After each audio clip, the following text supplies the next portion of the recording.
여러분, 혹시 이 놀라운 사실을 진작 알고 계셨나요?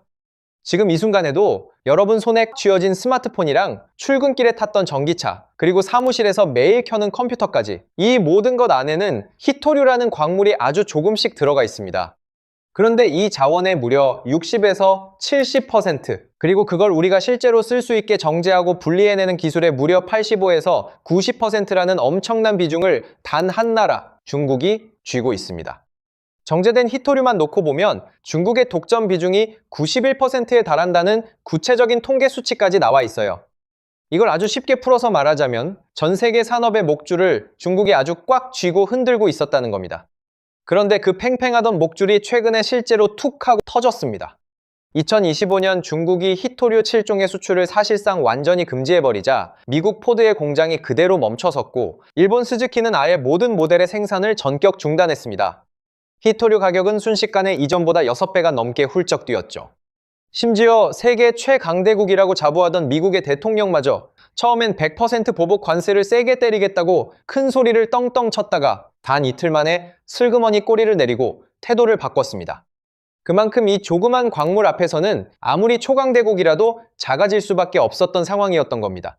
바로 그때 전 세계가 어떻게 하나 싶어서 발을 동동 구르던 그 긴박한 순간에 대한민국의 배 한 척이 조용히 항구를 떠나서 태평양 한복판으로 향했습니다. 그리고 수심 5,800m 그 캄캄하고 깊은 바닷속 바닥에서 정말 놀라운 성과를 찾아냈습니다. 오늘은 이 흥미진진한 이야기, 도대체 왜 지금 전 세계가 한국의 바다 밑을 주목하고 있는지, 그리고 한국이 어떻게 이 거대한 자원 전쟁의 판 자체를 뒤집으려 하는지 처음부터 끝까지 제가 아주 낱낱이 풀어드리겠습니다. 히토류는 이름 그대로 희귀할 희에 흑토를 써서 희귀한 흙이라는 뜻을 가지고 있는데요. 사실 지구상에 이 광물이 아예 없는 건 절대 아닙니다. 오히려 우리 발밑 땅 속에는 생각보다 꽤 널려 있거든요. 문제는 이게 한 곳에 뭉쳐있질 않고 흙 속에 아주 옅게 퍼져 있어서 쓸만한 농도로 캐내고 정제하는 과정이 어마어마하게 어렵고 돈도 많이 든다는 데 있습니다. 그래서 희귀하다는 말이 붙은 거죠. 정확히 말하면 히토류는 원자 번호 57번 란타넘부터 71번 루테튬까지의 란타넘족 원소 15가지의 스카닉과 이트륨을 더한 총 17가지 원소를 통틀어 부르는 말입니다. 이름이 좀 많이 어렵죠? 그런데 이 원소들이 하나같이 현대산업의 핵심 부품에 아주 귀하게 들어갑니다. 특히 네오디뮴이나 디스프로슘 같은 원소는 전기차 모터나 풍력 발전기에 들어가는 아주 강력한 연구자석을 만드는데 반드시 필요합니다. 뿐만 아니라 전투기나 미사일 같은 첨단 무기 체계와 반도체 장비, 스마트폰의 진동 모터, 그리고 2차 전지까지 그야말로 안 들어가는 곳이 거의 없어요. 그래서 히토류를 두고 다들 첨단 산업의 비타민이라고 부르기도 합니다. 아주 조금만 있어도 되지만 그게 없으면 몸 전체가 다 무너지는 딱 그런 존재인 거죠. 자, 그런데 여기서 여러분이 가장 궁금해하실 만한 결정적인 질문이 하나 나옵니다. 땅속에 널려 있다면서 왜 하필 중국만 이걸 이렇게까지 독점하게 된 걸까요? 이 질문에 제대로 답하려면 시계를 30년 전 그 과거로 돌려야 합니다. 중국은 사실 1990년대부터 아주 치밀하고 장기적인 국가 전략을 세우고 있었거든요. 중국의 개혁 개방을 이끈 지도자 덩샤오핑은 이런 유명한 말을 남겼습니다. 중동에 석유가 있다면 중국에는 히토류가 있다 라고 말이죠.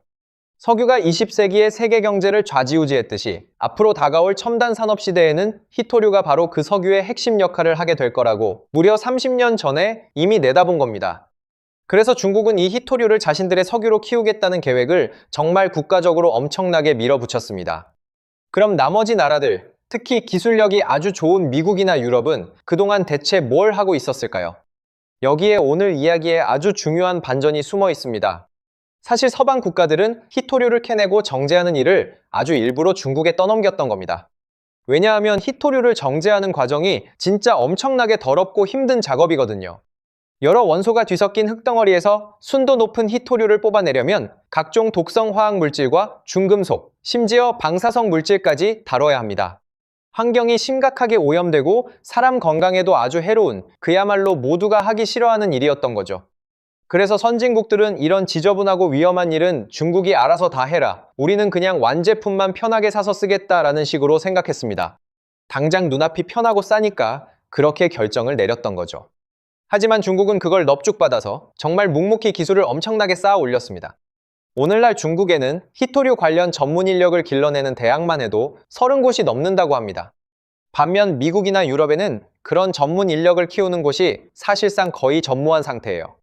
30년이라는 긴 세월 동안 한쪽은 조용히 실력을 쌓아 올렸고 다른 쪽은 편하다는 이유로 손을 그냥 놓았던 겁니다. 그 결과가 바로 지금 우리가 보고 있는 압도적인 독점 사태죠. 눈앞에 편안함만 쫓다가 결국 국가의 목줄을 통째로 중국에게 넘겨준 셈입니다. 이렇게 만들어진 독점이 얼마나 강력한지 제가 숫자로 다시 한번 깔끔하게 정리해 볼게요. 광산에서 원석을 캐내는 것만 놓고 보면 중국이 세계의 60에서 70%를 차지합니다. 그런데 진짜 무서운 건 그 뒤에 이어지는 공정입니다. 캐낸 원석을 실제로 산업 현장에 쓸 수 있는 상태로 정제하고 분리하는 공정은 중국이 무려 85에서 90%를 독차지합니다. 완제품인 히토류 자석 시장으로 가면 그 비중이 80%가 넘어가고요. 다시 말해 설령 다른 나라가 히토류를 겨우 캐낸다 해도 결국엔 중국 공장으로 보내서 가공해야만 제대로 쓸 수 있는 구조가 아주 오랫동안 이어져 왔다는 겁니다. 중국은 이 사실을 아주 정확하게 잘 알고 있었습니다. 그리고 이걸 자기들만의 강력한 무기로 써왔죠. 미국이나 일본이 자기들을 압박할 때마다 중국은 히토류 수출을 조이는 카드를 꺼내들어 상대를 굴복시켜 왔습니다. 총 한 발 쏘지 않고도 상대 나라의 거대 공장을 멈추게 할 수 있는 조용하지만 정말 무시무시한 무기였던 셈입니다. 그럼 이게 실제로 얼마나 무서운 일인지 최근에 벌어진 사건을 통해 제가 아주 생생하게 보여드리겠습니다. 2025년 2월 미국의 트럼프 대통령이 중국을 정면으로 겨냥한 상호 관세를 도입했습니다. 그러자 딱 2달 뒤인 4월에 중국이 바로 반격에 나섰죠. 그게 바로 히토류 7종에 대한 수출 금지 명령이었습니다. 효과는 정말 즉각적으로 나타났습니다. 히토류 자석 수출량이 한 달 만에 5,800톤에서 3,000톤으로 반토막이 그냥 증발해버렸어요. 한국으로 오던 물량은 76%가 폭락했고 미국으로 가던 건 59%가 줄어들었습니다. 가격은 순식간에 6배로 껑충 뛰었고요. 결과는 그야말로 참혹했습니다. 미국 자동차 회사 포드의 공장이 완전히 멈춰섰고 일본의 스즈키는 아예 모든 모델의 생산을 중단해야 했습니다. 자동차 한 대에 들어가는 그 작은 자석 하나가 없어서 수만 명이 일하는 거대한 공장이 통째로 멈춰버린 겁니다. 이게 바로 자원을 무기로 쓴다는 게 어떤 것인지 확실하게 보여주는 장면이었죠. 여기서 정말 인상적인 장면이 하나 더 있습니다. 2025년 10월 중국이 히토류 수출 통제를 추가로 발표하자 트럼프 대통령은 즉각 중국을 맹비난하며 100% 보복 관세를 매기겠다고 으름장을 놓았습니다. 그런데 어떻게 됐을까요? 그는 단 이틀 만에 태도를 확 바꾸고 말았습니다. 세계 최강대국의 대통령조차 이 조그만 광물 앞에서는 큰 소리를 오래 낼 수가 없었던 겁니다. 이 한 장면이야말로 히토류가 미국의 아킬레스건, 즉 가장 치명적인 약점이라는 걸 적나라하게 보여줬다는 분석이 나왔습니다. 미국이 왜 이렇게까지 쩔쩔맬 수밖에 없는지 좀 더 들여다보면 상황이 진짜 심각합니다. 미국은 히토류 생산량으로만 따지면 세계 2위이긴 합니다. 그런데 안타깝게도 캐낸 원석의 대부분을 다시 중국으로 보내서 가공해야만 합니다. 미국 내에 정제시설이 거의 없기 때문입니다. 실제로 2019년부터 2020년까지 미국이 소비한 히토류 화합물과 금속은 100% 외국산이었고 그중 중국산 비중이 약 70%였습니다. 더 심각한 문제는 바로 국가 안보와 직결된다는 겁니다. 미국 국방부 추산에 따르면 최신의 F-35 전투기 한 대를 만드는데 히토류가 약 400kg이 들어가고 알레이버크급 구축함 한 척에는 무려 2,400kg이 들어갑니다. 전투기 엔진이나 미사일 유도 시스템, 레이더에는 고열에서도 강한 자력을 내는 특수 자석이 필요한데 이걸 만들려면 사마륨 같은 중히토류가 반드시 있어야 하거든요. 그동안 미국은 중국에서 이 원료를 사다가 무기용 자석을 만들어 왔는데 중국이 군사 목적 히토류의 수출까지 조이기 시작하면서 이제 그마저도 막히게 된 겁니다. 미국의 국가 안보가 통째로 중국 히토류의 인질로 잡힌 셈이죠. 미국도 물론 손을 놓고 가만히 있었던 건 아닙니다. 현재 미국이 유일하게 가동 중인 히토류 광산은 캘리포니아의 마운틴 패스라는 곳인데요. 이 광산은 환경 문제로 2002년에 문을 닫았다가 2018년에 다시 어렵게 문을 열었습니다. 미국 정부는 이 광산을 어떻게든 살리려고 운영사 지분 15%를 직접 사들이고 생산한 히토류를 시세의 2배 가격에 사주겠다는 파격적인 약속까지 했습니다. 그런데 이 광산의 목표 생산량이 고작 연간 1,000톤 수준이에요. 중국 생산량의 1%에도 한참 못 미치는 겁니다. 그야말로 언발의 오줌 누기인 셈이죠. 자, 그럼 이게 얼마나 위험한 상황인지 감이 잘 안 오실 수도 있습니다. 그래서 제가 역사 속 사건과 딱 비교를 하나 해드릴게요. 1973년 중동의 아랍 산유국들이 석유 수출을 중단했던 석유 파동을 다들 기억하실 겁니다. 그때는 딱 3개월 만에 기름값이 4배로 치솟았고 서울 시내 네온 사인의 70%가 꺼져버렸습니다. 일본에서는 사람들이 화장지 사재기에 나섰고 우리나라는 택시 운행을 제한하기까지 했죠. 온 국민이 그 위기를 정말 피부로 느꼈습니다. 그런데 이상하죠? 2025년 히토류 수출 통제는 그때만큼 우리가 확 체감하지 못했습니다. 왜 그럴까요? 이유는 자원의 성격 차이에 분명히 있습니다. 석유는 매일매일 태워 쓰는 에너지라 재고가 떨어지면 그날로 우리 생활이 바로 마비됩니다. 반면 히토류는 제품을 만들 때 쓰는 원료라서 기업들이 보통 몇 개월치 재고를 미리 쌓아두고 있어요. 그래서 중국이 수출을 막아도 지금 당장은 우리 눈에 괜찮아 보이는 겁니다. 하지만 바로 이게 더 무서운 지점입니다. 그 쌓아둔 재고가 바닥나는 순간 진짜 위기가 시작되거든요. 지금 우리가 느끼는 이 평온함은 사실 태풍 직전의 고요함에 가깝다는 거죠. 전문가들이 이번 사태를 두고 석유 파동보다 더 위험할 수 있다라고 경고하는 이유가 바로 여기에 있습니다. 왜냐하면 석유는 그래도 여러 나라에서 나오지만 히토류 가공은 사실상 중국 하나의 목줄이 잡혀 있으니까요. 게다가 2026년으로 넘어오면서 중국의 압박은 더욱 정교하고 강력해졌습니다. 2026년 3월부터는 중국산 히토류가 0.1%만 들어간 제품이라도 그걸 제3국으로 수출하려면 중국 상무부의 허가를 받도록 하는 규제가 시행됐습니다. 이게 무슨 뜻이냐면 한국이나 다른 나라가 중국산 히토류를 아주 조금이라도 써서 만든 물건을 다른 나라에 팔 때조차 중국의 눈치를 봐야 한다는 겁니다. 자기 나라 밖에서 벌어지는 거래까지 다 통제하겠다는 그야말로 손이 미치는 범위를 극단적으로 넓힌 무시무시한 조치였죠. 또 2026년 1월에는 일본을 겨냥해 군사용으로도 쓸 수 있는 이중용도 품목에 대한 통제까지 걸었습니다. 상황이 점점 더 험악하고 복잡하게 돌아가고 있는 겁니다. 이렇게 되자 세계 주요국들도 더 이상 가만히 있을 수 없게 됐습니다. 주요 7개국, 그러니까 G7 정상들은 2030년까지 중국산 히토류 의존도를 낮추고 공급망을 다변화하겠다는 거창한 결의를 내놓기도 했죠. 하지만 결의는 결의일 뿐 실제로 중국의 30년 아성을 깨는 건 그야말로 산 넘어 산입니다. 자, 그럼 이 절체절명의 상황에서 다른 나라들은 실제로 어떻게 움직이고 있었을까요? 가장 발빠르게 그리고 필사적으로 움직인 나라 중 하나가 바로 우리 옆 나라, 일본입니다. 사실 일본은 이 히토류 문제로 과거에 크게 대인 경험이 있거든요.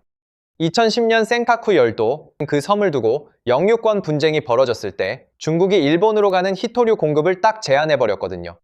그러자 일본의 자동차를 비롯한 핵심 산업이 큰 타격을 입었습니다. 이때 뼈저리게 당한 일본은 그 뒤로 나라가 정말 총력전을 펼쳤습니다. 히토류 사용을 줄일 신기술과 대체 물질을 개발하고 버려지는 전자제품에서 히토류를 회수하는 재활용 기술에 대대적으로 투자했으며 호주 같은 해외 광산에 지분을 투자하고 히토류를 미리 비축해두기도 했죠. 이런 눈물겨운 노력 끝에 일본은 2010년 당시 90%가 넘던 중국 의존도를 최근 60% 수준까지 끌어내렸습니다. 정말 엄청나게 열심히 한 겁니다. 하지만 60%도 여전히 높은 수준이에요. 그런데 최근에 상황이 또 험악해졌습니다. 2025년 11월 일본의 다카이치 사나이 총리가 대만의 유사시, 그러니까 중국이 대만을 공격할 경우 일본이 군사적으로 개입할 수 있다는 취지의 발언을 내놓은 겁니다. 중국은 당연히 경로했고 또다시 히토류 보복 카드를 아주 강하게 꺼내들었습니다. 중국이 일본으로 보내던 히토류 수출이 80%나 급감했다는 이야기까지 나왔죠. 이렇게 되자 일본은 마음이 정말 급해졌습니다. 남에게 기대다가는 언제든 또 목줄이 잡힐 수 있으니 아예 우리 바다에서 직접 캐내자, 이렇게 결심한 거죠. 그래서 일본이 눈을 돌린 곳이 바로 도쿄에서 무려 1800km나 떨어진 미나미토리 섬 인근의 깊은 바다였습니다.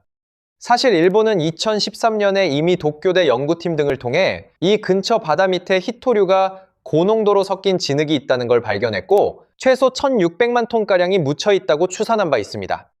이건 나라별 매장량으로 따지면 중국, 브라질에 이어 세계 3위 수준이에요. 엄청난 양이죠. 그리고 2026년 일본은 마침내 행동에 나섰습니다. 400억엔 우리 돈으로 약 3,760억 원이라는 막대한 돈을 들여서 진흙을 캐내는 특수 파이프와 파쇄 장비를 개발했고요. GQ라는 탐사선에 승선원 약 150명을 태워서 미나미토리 섬 앞바다로 보냈습니다. 그리고 수심 약 5,700m, 그 깊은 바닥에 거대한 파이프를 꽂아서 히토류가 섞인 진흙을 끌어올리는데 성공했다고 발표했습니다. 해저 6,000m급에서 퇴적물을 캐낸 건 세계 최초라고 하니 기술적으로는 정말 대단한 성과인 게 맞습니다. 일본 정부는 여기서 하루 최대 350톤씩 진흙을 끌어올려서 2028년까지 상업성이 있는지를 분석하겠다는 원대한 계획을 세웠습니다. 그런데 말이죠. 이 대목에서 아주 흥미로운 반전이 있습니다.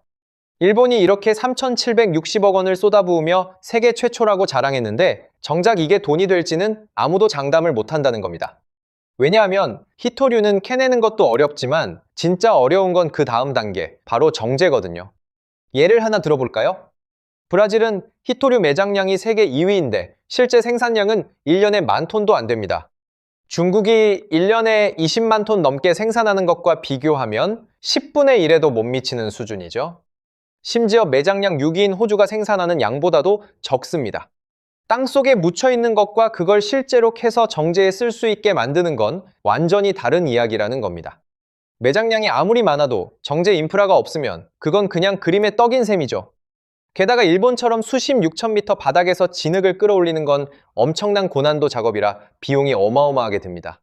오죽하면 중국의 관영 매체인 환구시보가 상업적으로 성공할 가능성이 희박한 프로젝트라고 대놓고 깎아내렸을 정도입니다. 물론 경쟁국의 도발을 견제하려는 말이긴 하지만 아주 근거 없는 이야기는 아니라는 게 전문가들의 평가입니다. 기술적 난관과 비용 문제 때문에 단기간에 중국을 대체할 공급망을 만들기는 어렵다는 거죠. 자, 그럼 이쯤에서 오늘 이야기의 진짜 주인공, 대한민국이 등장할 차례입니다. 우리나라의 사정도 사실 절박하기는 일본 못지않게 마찬가지였습니다. 한국은 히토류를 사실상 전량 수입에 의존하고 있고요. 특히 전기차 모터의 핵심인 연구자석에 들어가는 네오디뮴, 이건 중국 의존도가 무려 88%에 달합니다. 앞서 중국이 수출을 조였을 때 한국으로 오던 물량이 76%나 폭락했다고 제가 말씀드렸죠. 우리에게도 이건 남의 일이 아니라 바로 발등에 떨어진 뜨거운 불이었던 겁니다. 그래서 한국이 선택한 길이 바로 바다였습니다. 그런데 여기서 한국의 접근 방식이 일본과는 좀 달랐습니다. 일본이 자기 나라 앞바다, 그러니까 자국의 배타적 경제 수역 안에서 캐내는 데 집중했다면 한국은 아예 전 세계 바다의 3분의 1을 차지하는 공해, 그러니까 어느 나라 것도 아닌 국제바다를 과감히 노렸습니다.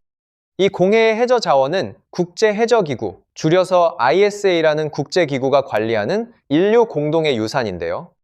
핵심은 이겁니다.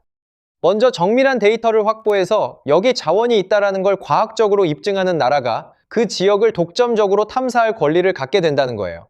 쉽게 말해 먼저 지도를 그리는 사람이 그 땅의 주인이 되는 게임인 거죠.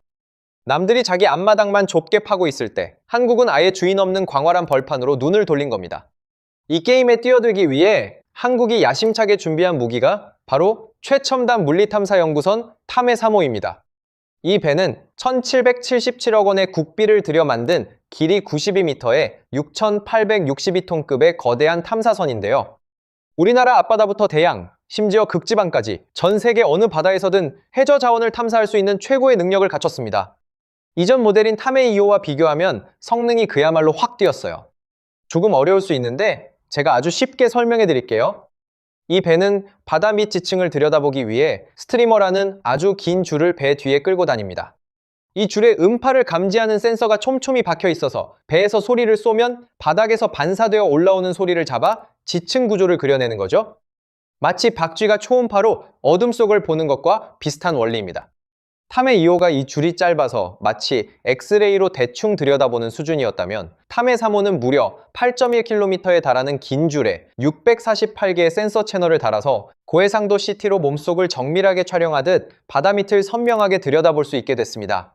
게다가 해저 진흙을 15m 깊이까지 파낼 수 있는 장비도 갖췄고 배 안에 실험실까지 있어서 캐낸 시료를 그 자리에서 바로 분석할 수 있습니다. 여기서 잠깐, 이 배가 겨냥한 수심 5,800m가 얼마나 깊은지 실감이 안 나실 텐데요. 세계에서 가장 높은 산인 에베레스트가 8,848m입니다. 그러니까 5,800m라는 건 웬만한 큰 산 하나를 통째로 물속에 거꾸로 담가도 꼭대기가 안 보일 만큼 깊은 그야말로 캄캄한 심연입니다. 햇빛 한 줌 들지 않는 수압이 어마어마해서 사람은 특수 장비 없이는 1초도 버틸 수 없는 세계죠. 바로 그런 곳의 바닥을 한국의 배가 정밀하게 훑고 다닌 겁니다. 2025년 7월 14일 이 탐해 3호가 진해항을 떠나 서태평양의 공해로 향했습니다. 목표는 단 하나, 그 깊은 바닥 진흙 속에 숨어있는 희토류를 찾아내는 것이었죠. 사실 한국지질자원연구원은 이 항해를 위해 2020년부터 4년 동안 아주 치밀하게 준비를 해왔습니다. 태평양 바다 및 진흙에 희토류가 얼마나 있는지, 그리고 왜 하필 그곳에 많이 쌓였는지를 미리 연구했고, 그 결과 중희토류, 그러니까 더 귀하고 값진 종류의 희토류가 풍부한 지역을 미리 점 찍어 두었던 겁니다. 그냥 무작정 바다로 나간 게 아니라 철저한 데이터를 바탕으로 정확한 지점을 겨냥한 거죠. 그리고 마침내 결과가 아주 좋게 나왔습니다. 탐해 3호는 수심 5,800m, 그 캄캄한 심해 바닥에 파이프를 꽂아 진흙을 끌어올렸습니다. 그리고 그 안에서 최대 3,100ppm, 평균 2,000ppm이 넘는 고농도 희토류를 확실하게 확인했습니다. ppm이라는 단위가 낯설 수 있는데 쉽게 말해 진흙 100만 개의 알갱이 중에 희토류 알갱이가 몇 개나 들어있느냐를 나타내는 겁니다. 이 정도면 심해 희토류 중에서는 상당히 높은 농도라고 평가받습니다. 그런데 이번 성과에서 정말 대단한 건 단순히 희토류를 찾았다는 사실 그 자체가 아닙니다. 진짜 핵심은 바로 이겁니다. 연구팀은 8.1km짜리 스트리머로 방대한 지층 데이터를 모아서 희토류가 몰려있을 만한 지질 환경을 미리 콕 집어냈고, 그렇게 골라낸 3개의 시추 지점에서 단 하나도 빗나가지 않고 전부 고농도 시료를 건져 올렸다는 겁니다. 타율 100%였던 거죠. 이 8.1km짜리 장거리 스트리머가 국내에서 실전에 투입된 것도 이번이 처음이었습니다. 이게 왜 중요하냐면 해저 자원 탐사는 배 한 척 띄우는데 하루에도 수억 원씩 깨지는 돈과 시간이 어마어마하게 드는 작업이거든요. 그런데 아무데나 찔러보는 게 아니라 데이터로 정확히 예측해서 백발백중으로 마친다면 그만큼 비용과 위험을 획기적으로 줄일 수 있습니다. 한국은 이번 탐사로 데이터에 기반한 과학적 탐사 프로세스를 확실하게 확립했다는 평가를 받고 있어요. 남의 기술을 빌린 게 아니라 우리 배로 우리 기술을 써서 정확히 예측하고 정확히 맞췄다는 것. 이게 바로 진짜 실력이라는 거죠. 연구 책임자인 김윤미 해저지질 연구센터장은 이 성과를 두고 우리 기술로 유망 지역을 직접 예측하고 일관된 성과를 냈다는 점에서 해저 자원 탐사 기술 자립화의 큰 진전이라고 평가했습니다. 그리고 4월에 예정된 2차 탐사를 통해 데이터 정밀도를 더 높여 대한민국만의 독자적인 해저 자원 영토를 확보하겠다고 밝혔죠. 권익윤 한국지질자원연구원장은 탐해 3호를 두고 전 세계 바다를 누비며 자원 주권을 확보하는 대한민국 자원 안보를 수호하는 핵심 전략 자산이라는 표현까지 썼습니다. 여기서 여러분이 궁금해하실 만한 점을 제가 살짝 짚고 넘어가겠습니다. 그래서 한국이 일본을 이겼다는 거야? 사실 이건 단순하게 이겼다 졌다로 나눌 문제는 아닙니다. 일본은 자기 앞바다에서 실제로 진흙을 끌어올려 채굴 실증 단계까지 갔고, 한국은 공해에서 정밀 탐사로 자원의 존재와 위치를 과학적으로 확정하는 단계에 있으니 서로 접근하는 방식과 무대가 다른 거죠.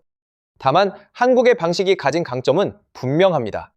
어느 나라 것도 아닌 넓은 공해를 남보다 먼저 정밀하게 조사해서 독점 탐사권을 확보하는 길을 열었다는 점, 그리고 그걸 순수 우리 기술로 해냈다는 점입니다. 이건 앞으로 두고두고 큰 자산이 될 수 있습니다. 그런데 사실 한국이 준비한 반격 카드는 바다 하나만이 아니었습니다. 여기서 또 하나의 아주 놀라운 이야기가 숨겨져 있습니다. 한국은 바다 밑에서 희토류를 찾는 것과 동시에 아예 희토류를 안 쓰는 자석을 만드는 기술에도 아주 과감하게 도전하고 있습니다. 무슨 말이냐면 문제의 근원인 희토류 자체가 필요 없게 만들어버리자는 아주 영리한 발상이죠. 한국재료연구원의 연구팀은 희토류에 의존하지 않는 차세대 연구 자석, 이른바 망간과 비스무스를 이용한 자석을 개발하는 데 성공했습니다. 그것도 세계 최고 수준의 성능으로 말이죠. 이 자석은 오래전부터 희토류 대체 소재로 주목받았지만 만들기가 정말 까다로웠습니다. 이걸 자석으로 만들려면 특정한 구조를 유지해야 하는데 뜨거운 열을 가해 단단하게 굳히는 과정에서 쉽게 산화되거나 성질이 망가져 버렸거든요. 이걸 쉽게 비유하자면 밀가루 반죽을 너무 뜨거운 물에 넣으면 형태 없이 흐물흐물 풀어져서 제대로 된 반죽을 만들 수 없는 것과 비슷한 원리입니다. 그동안 세계의 많은 연구자들이 이 문제 앞에서 참 많이 좌절했죠. 그런데 한국 연구팀이 이 어려운 난관을 멋지게 뚫었습니다. 낮은 온도에서도 단단하게 굳히는 새로운 공정을 설계해서 세계 최고 수준의 성능을 안정적으로 구현해낸 거예요. 게다가 굳힌 뒤에도 성질이 망가지지 않아서 대량 생산까지 가능하다는 점에서 기술적 가치가 아주 높습니다. 이 기술은 현재 자석 전문 기업인 노바텍에 이전돼 상용화를 차근차근 준비하고 있는데요. 만약 성공한다면 세계 최초로 비토류 자석이 실제 산업에 쓰이는 아주 기념비적인 사례가 될 거라고 합니다. 연구팀은 한국이 세계 최초로 이 기술의 상용화를 실현할 가능성을 확실하게 확보했다고 밝혔습니다. 이게 왜 중요할까요? 여러분 한번 곰곰이 생각해 보세요. 바다 밑에서 희토류를 캐내는 게 더 많은 자원을 확보하는 길이라면 희토류가 필요 없는 자석을 만드는 건 아예 자원에 매달리지 않아도 되는 근본적인 길입니다. 한쪽은 공급을 늘리고 다른 쪽은 수요 자체를 원천적으로 없애는 거죠. 한국은 이 두 갈래 길을 지금 동시에 아주 야무지게 걷고 있는 겁니다. 중국이 아무리 희토류로 목줄을 조여도 애초에 그 자석이 필요 없다면 목줄 자체가 완전히 무의미해지니까요. 이거야말로 문제를 정면으로 뚫는 동시에 우회로까지 뚫는 아주 똑똑한 전략입니다. 물론 그렇다고 해서 마냥 장밋빛 미래만 펼쳐져 있는 건 아닙니다. 정직하게 말씀드리면 아직 우리가 넘어야 할 산이 아주 많이 남아 있습니다. 우선 앞서 여러 번 강조했듯이 희토류는 캐내는 것보다 정제하는 게 훨씬 어렵고 심해에서 상업적으로 캐내는 기술은 아직 세계 어디에서도 완벽하게 완성되지 않았습니다. 수심 5,800m 바닥의 진흙을 실제로 대량으로 끌어올려서 돈이 되게 만드는 건 완전히 다른 차원의 복잡한 과제예요. 한국의 이번 탐사도 6년에 걸친 장기 프로젝트에 이제 겨우 첫 단추를 끼운 시작 단계입니다. 그리고 또 하나, 우리가 꼭 짚어야 할 중요한 문제가 있습니다. 바로 환경이라는 키워드입니다. 깊은 바다 밑을 마구 파헤치는 심해 채굴은 그곳에 사는 생물과 생태계를 파괴할 수 있다는 우려가 국제사회에서 아주 강하게 제기되고 있어요. 수천만 년 동안 아무도 손대지 않았던 심해 바닥을 긁어내면 우리가 아직 알지도 못하는 수많은 생명이 사라질 수 있다는 겁니다. 그래서 실제로 2026년 3월에 열린 국제해저기구 회의에서는 심해 채굴을 어떻게 할지 정하는 규정을 만들려다가 회원국들의 의견이 첨예하게 엇갈려 결국 채택이 무산됐습니다. 그린피스 같은 환경단체들은 아예 심해 채굴을 당분간 전면 중단하자는 모라토리엄을 강력하게 요구하고 있죠. 그러니까 지금 심해 자원 개발은 자원 확보라는 명분과 환경 보호라는 가치가 팽팽하게 맞서는 아주 예민한 영역입니다. 한국을 비롯한 여러 나라가 이 사이에서 어떻게 균형을 잡아갈지 이것도 앞으로 우리가 계속 지켜봐야 할 중요한 숙제입니다.